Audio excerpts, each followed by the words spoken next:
What's up, hard chargers? Welcome back to Hodgepodgepreneur. My name's Kyle Miller, and if this is your first time joining us, I'm sorry that you've missed out for this long, but you've made it. You've made it. Welcome, welcome. Behold what I have built before you.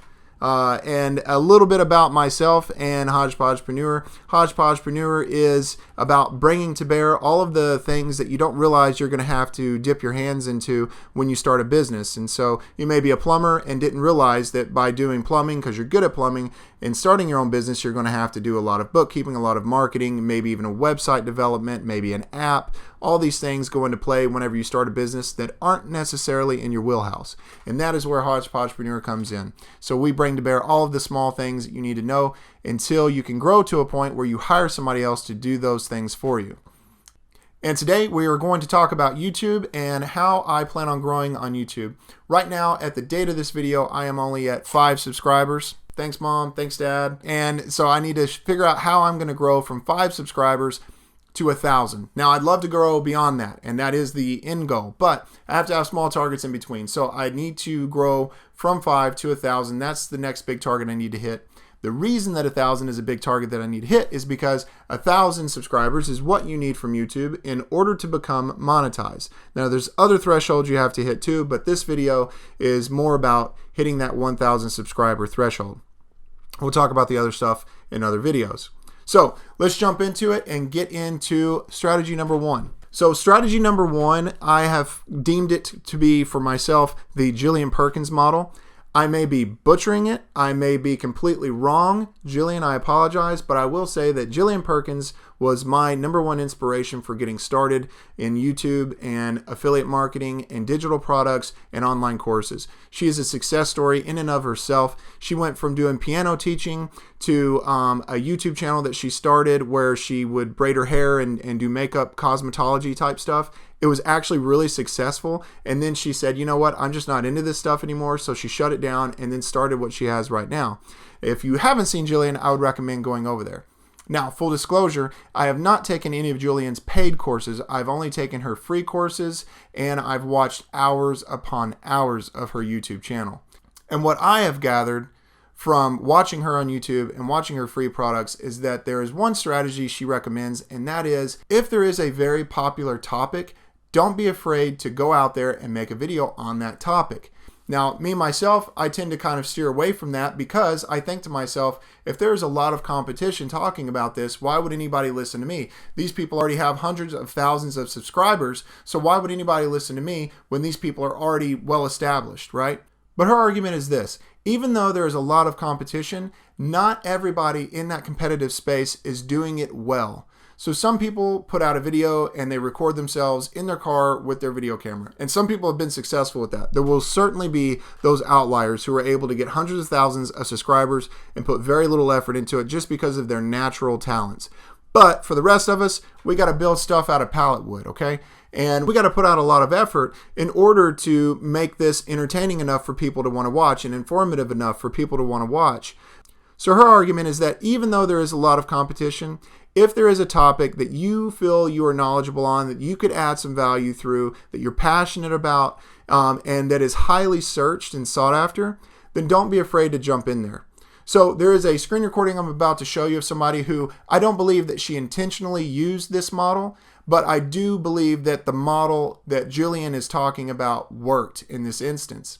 So, like I said, I'm not saying this person used Julian's model, and I'm also not saying that I'm not butchering Julian's model. Julian, if you're watching this, love what you do, and please correct me if I'm wrong on any of this. So let's jump into looking at the content bug with Kat. Her name's Catherine. I believe she likes to be referred to as Kat, and I love her channel, love what she does over there. And let's talk about something that she even admits was the first time that her channel really took off. And so we'll look at that and look at it through the lens of what Julian was talking about and talk about that as one of the strategies. Following Julian Perkins' model, and again, I am no expert on her entire model. This is just what I got off of watching her YouTube videos, so I may be butchering it. This is just what I took away from all the things I've listened to with her, and I did listen to some of her free classes, but I've never taken any of her paid classes yet. I do intend to. If you haven't went over to Julian's site already, or if you haven't went over to Julian's channel, Go over there, check her out for yourself, subscribe. She's really knowledgeable, really good. And Catherine right here, she prefers to be called Kat from what I understand. She has the channel The Content Bug. I really like this channel as well. And she actually is a good example of Julian's model working really well. So if you look, I got this sorted by oldest, I believe. Yeah, got it sorted by oldest. So if you look, most of her videos have only had 3-figure views from 2 years ago. If you keep going down, even 1 year ago, still 3-figure views. She hit some of the 4 figures, and then she gets some every now and again where she had like 18,000 or 26,000 views. There was about 2 videos in that time frame. But for the most part, she only stuck to the 3-figure views. And right now she's at 70,000 subscribers. So if you didn't know what you're looking at, it'd be really hard to tell. But if you come all the way down here to 7 months ago, she did what Julian Perkins was talking about. So you can see that most of her videos before then had never even really cleared the 5-figure mark. You know, they started to after about 9 months ago. It looks like getting into the 5 figures. But the one that really struck it big was how long it takes to get monetized on YouTube. 499,000 views. How long it takes to get monetized on YouTube. So I use TubeBuddy. How long it takes to get monetized. Oh, come on. On YouTube. So whenever you use TubeBuddy, and I'll put a link down in the bottom, it is an affiliate marketing type thing, so I do get some moolah off of that, just so you know, full disclosure, but I do use it myself. This is a paid version right here, and it's pretty awesome. What this does is it says that there was search volume that was middle range, which means there was a lot of people searching for it, but not as much as there could be. And as far as competition goes, there was 2.3 million videos on the same topic using the same keywords. So me personally, I would think I'd want to stay away from that because I'd think, well, how am I going to compete with these 2.3 million other videos? But she did it. And this is exactly what Jillian was talking about. She got 499,000 views out of 2.3 million videos out there. That's incredible. And then you go down here, she struck gold again where, let's see, when she talked about her first YouTube paycheck, 269,000. Not as much as the other one, but still, I mean, she's in the 6-figure range here, right? So my first YouTube paycheck, let's look at what the competition on that is. My first YouTube paycheck.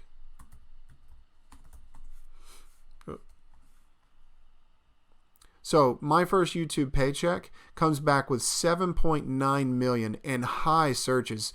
Now, high searches means that there is a lot of people looking for this, and 7.9 million, that's actually a pretty good sweet spot right there. But for the model that Jillian was talking about, Catherine really hit the nail on the head. And one thing I like about Kat's videos, if you listen to her, if you haven't subscribed to her channel or watched her channel, go over there and look at it. One thing that she talks about really helping her was when she niched down. And she's a really smart cookie. And what she did was when she posted this video and it went viral and it started getting her all these views, she said, what was different about this video? And this was, from what she was saying, the first time that she really talked about money and YouTube together. So then she just started talking about all the things dealing with YouTube and all the various things that she does on YouTube. And you can see it's paid off really well for her.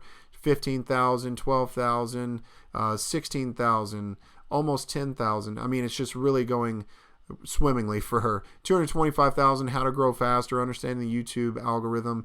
31,000. I mean, she's just killing it out there now, getting a lot of subscribers, which means that she's getting a lot of people that see her and get to know who she is, and she can sell her digital products to. So there is proof in the pudding with Julian Perkins' model for sure.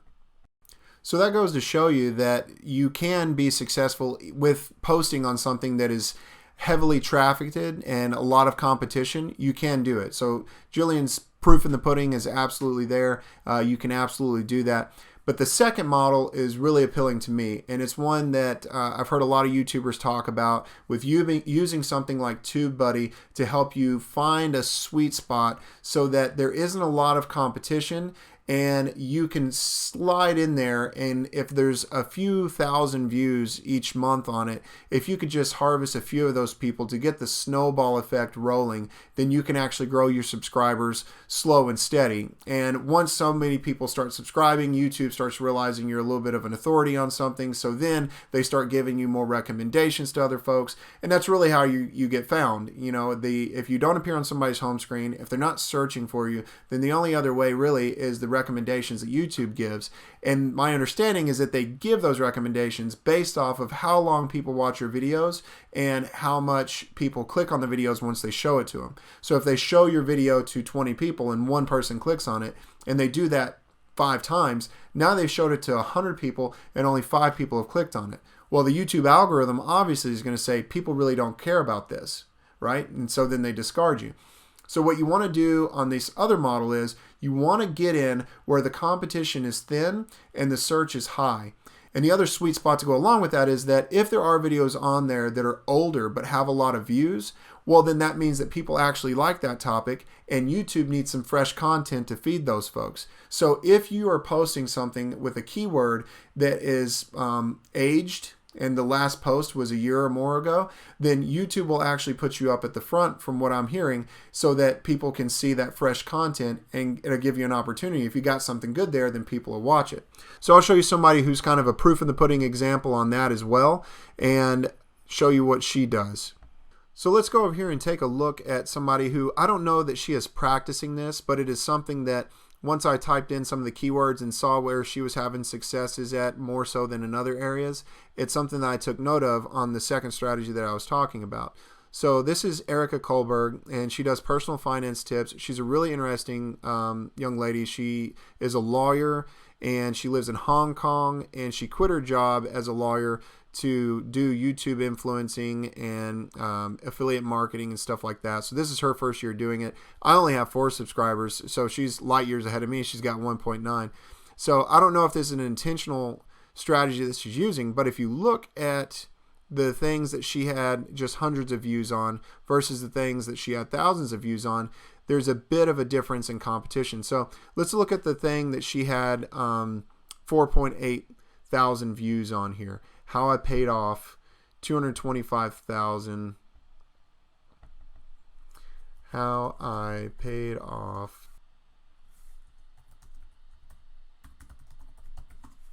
So let's see what the competition was like on that. So according to TubeBuddy, there was only 2,960 videos out there in this search result. Now, there wasn't a lot of searches for it, but there was only 2,900 videos out there to compete with. And she does a killer job. I don't know if she does all this herself or she hires out for it, but she does a killer job editing her videos. So this has 4,000 views, even though, like I said, there's not a lot of searches for it, and there's only 2,000 videos on the topic. Now, if you go over here to something that she didn't do so great on as far as views, so she has 462 views for 3 financial resolutions for 2020. So let's look at that.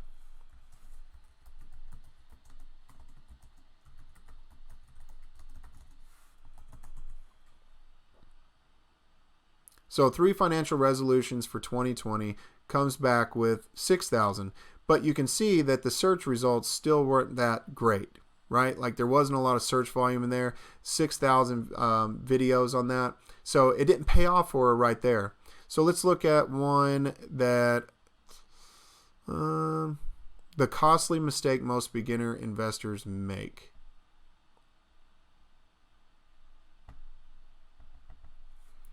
The costly mistake most beginning investors make.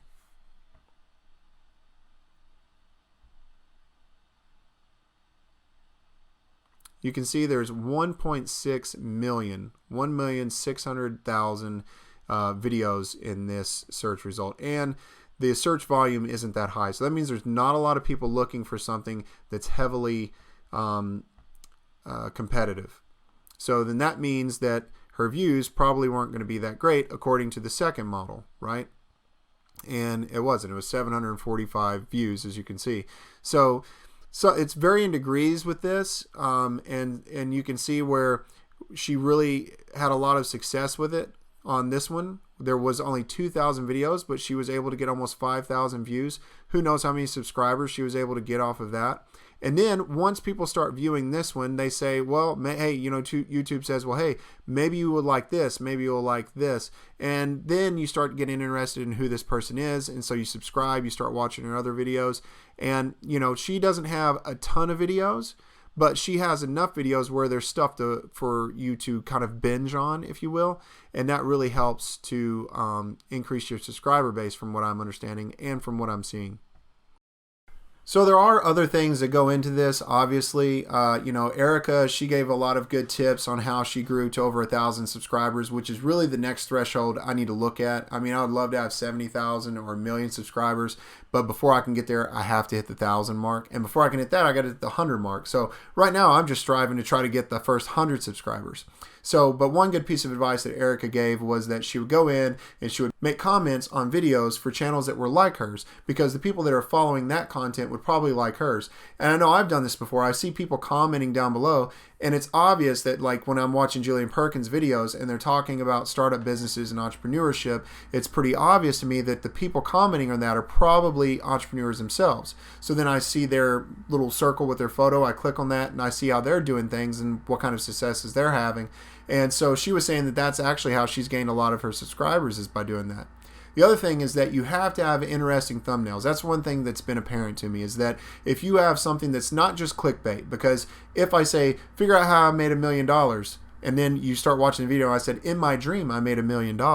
Well, then you're not going to watch the next video. You're not going to stick around for all of that video. And that leads YouTube to know that, okay, you're just putting stuff out there as clickbait. This video actually isn't that good, right? So if I put together a good thumbnail that makes people want to click on it, and it coincides with the video itself, and the video itself is captivating enough to keep you around, then that, I think, is how I work the YouTube algorithm.